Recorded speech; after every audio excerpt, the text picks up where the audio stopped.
This morning, as I was waking up, I turned on the TV and I started flipping through the channels, and I stopped on TMZ. Dolph Lundgren was walking out of a restaurant, and there was a woman video recording him, and she had a question for old Dolph. And her question was, what does he think of all these older actresses hooking up with much younger women? And Dolph said to her, "How old are you?" And she said, 30. And he said, "Oh, you're too old." Now, of course, he was joking in a charming way, but there's a lot of truth to what he had to say. Even if you look at his own life, when he got divorced, he didn't start dating someone in his age range. He started dating someone young enough to be his daughter. Now, we all age, and that's a simple fact of reality. If you don't die, you're going to get old. And if you stay married to the same woman, as I believe you should, you're going to end up married to an old lady. Now, that's okay, because what we need to understand is as we age, men and women, we have a very different value to the society and the world. For women, since women, when they're young, they put so much stock typically into their looks and using that to get attractive men that make good money, whatever.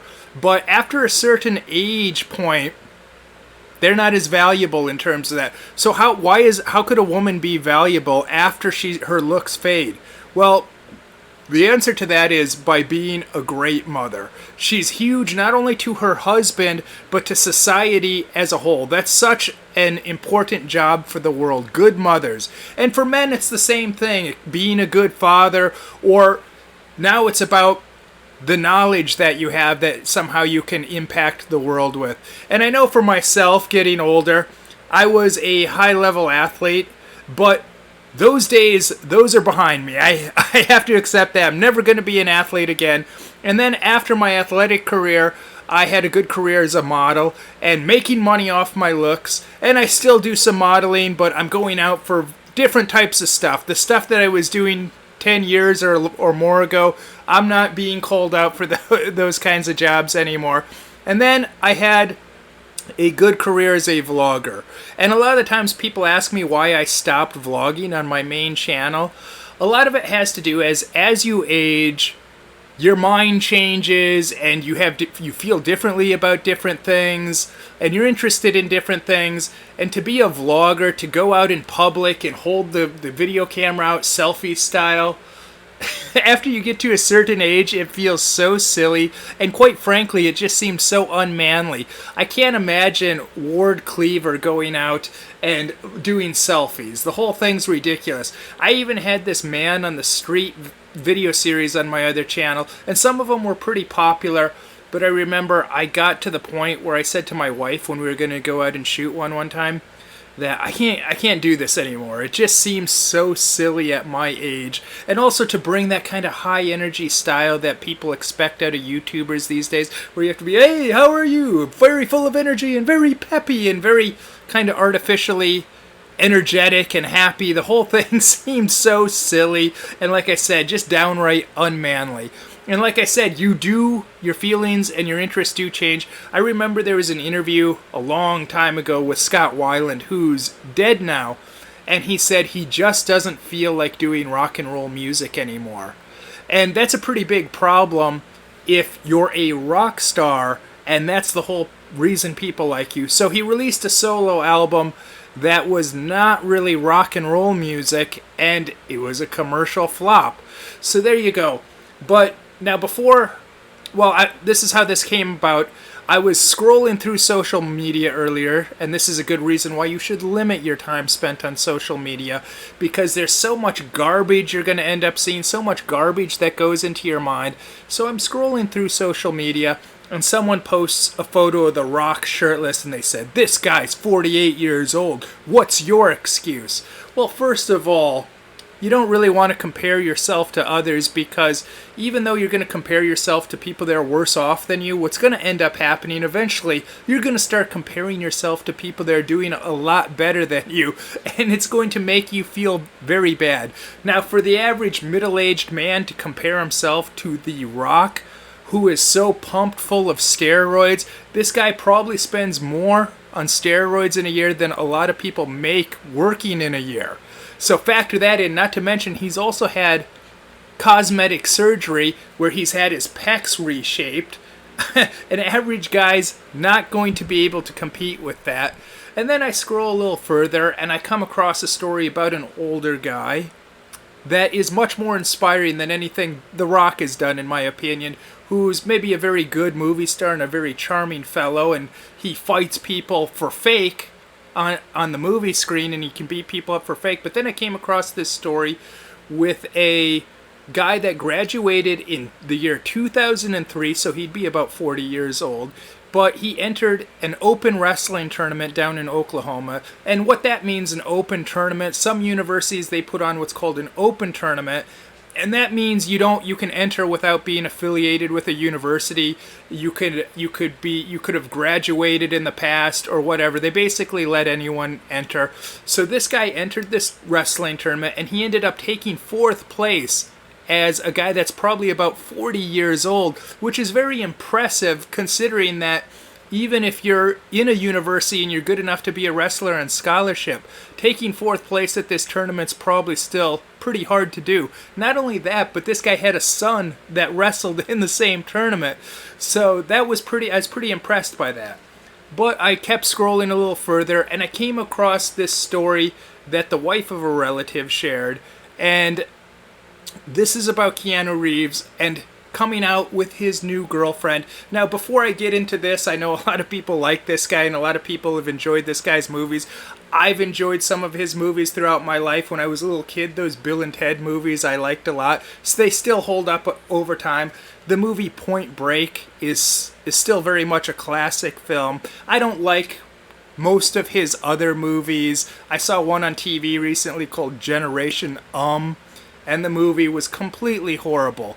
And I don't like even the John Wick movies because I grew up on action movies and I drew a lot of inspiration from action movies.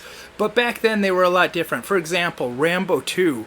Even though Rambo kills hundreds of people in the movie, he's really doing an honorable thing because he's doing what he has to do. He's not going out looking for a fight, but he's doing something that's a necessity that he must do. He's taking a suicide mission for his nation and to save other men, other soldiers. So what he was doing was quite admirable, and it was a morality tale. He was putting himself in harm's way for the greater good of other people, and it was about good beating evil. And when you have these John Wick movies, I remember I saw the first one because it was so hyped up and supposed to be so good.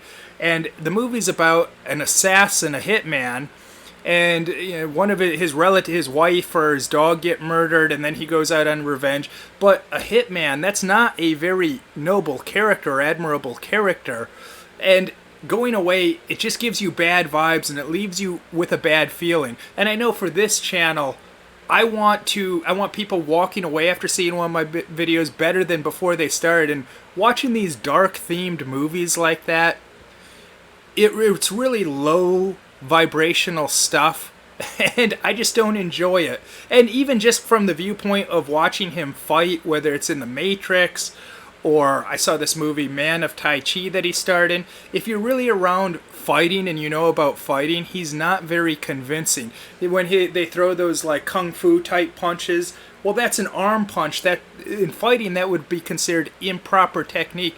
The only one that can hurt someone just by throwing an arm punch like that is maybe a freak of nature like Brock Lesnar that has huge, heavy, big, strong arms, or George Foreman who can knock you out just with a short, glancing shot because his hands are so big and so hard and so dense. But these are freaks of nature. That's not proper technique. If you watch a guy like Mike Tyson throw punches and see what it looks like, those are real punches that can really do damage. Or in terms of kicking, if you watch someone like Jose Aldo, that's what a real kick looks like, not this kung fu-y, like really fake looking stuff. And also Keanu Reeves, quite frankly, one reason I'm not convinced by him in these action movies, I don't really find him to be the most masculine guy, quite frankly. So I just don't buy into it. But like I said, I get that you like him, and some of what I'm about to say, it's going to seem mean, but keep in mind that's not my intention, and I would never want to say that to these people's face. I don't think they're going to see this video because supposedly Keanu Reeves doesn't own a computer, doesn't get on the internet, doesn't own a smartphone. And I'm saying these things because, number one, hopefully it benefits you in some way and it makes you think about things, or it hopefully at least entertains you if you don't find anything to take away from it. So let's take a look at the article that I saw. Keanu Reeves, 55, goes public with his first girlfriend in decades as he holds hands and shares loving looks with artist, this 46-year-old. Well, let's take a look at what she looks like. So this is her, 46 years old. 46? This is his, I guess, his 46-year-old girlfriend. Keep in mind, this guy is a famous rich actor. And we're to believe this is his girlfriend. His 46-year-old girlfriend at that.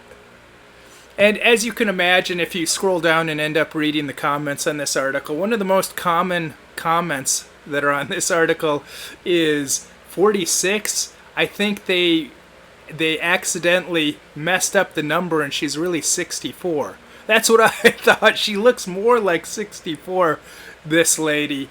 And from comparison, Dennis Quaid, he's engaged to a new woman. Let's see what Dennis Quaid, who's in his mid-60s, 65, let's see what she looks like. Oh, well, there you go. This is Dennis Quaid, his 26-year-old fiancé. And he looks like a happy man to me. So Dennis Quaid, we have a word for his sexuality. And that's normal. That's normal. This is normal sexuality. Now, as guys, as human beings, we're wired a certain way. And that is that even if we don't want children consciously, subconsciously, we're designed to want to seek out fertile women to be able to go out and impregnate them. That's why we're attracted to certain qualities like big breasts or wide hips on women, because those are qualities of fertile women and youth. If we want to, if you're going to go out and get a woman pregnant, you're not going to seek out someone like this. And if I was a conspiratorial-minded person, if we can put the tinfoil hat on for a moment, we might have a few different theories as to why he's coming out publicly. Supposedly he's never walked the red carpet with anyone he's dated before. But why now, and why with this woman? Well, like I said, if I was conspiratorial-minded, there might be a few interesting theories you could come up with. And for all we know, he's really in love, and this is really the love of his life. I'm just putting on the tinfoil hat here and giving you guys something to think of.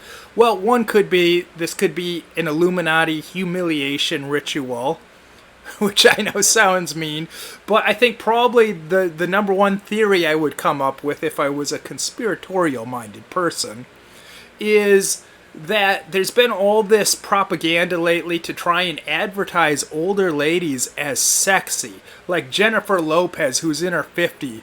Now, she might look good for a 50-year-old woman, but she's still a 50-year-old woman.